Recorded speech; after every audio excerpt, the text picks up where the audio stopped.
Hi, I'm John at Banana Baby, and in this video I'm going to show you how to put a baby in a child car seat fitted in a forward position.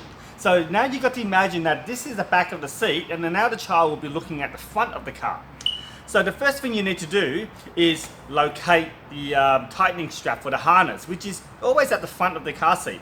So locate this, and if you go towards the base of it, there is something to either flick up or push in. So I'm going to flick this one up.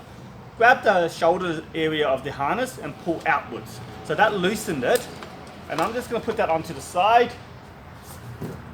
Grab baby, put baby in, put baby's arm through the harness,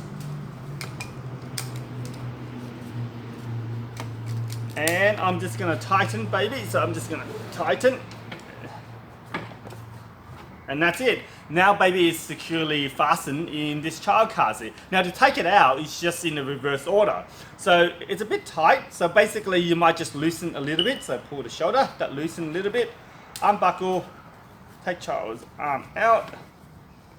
You can loosen a little bit more so the harness can just sit there. Grab baby out, and you're done.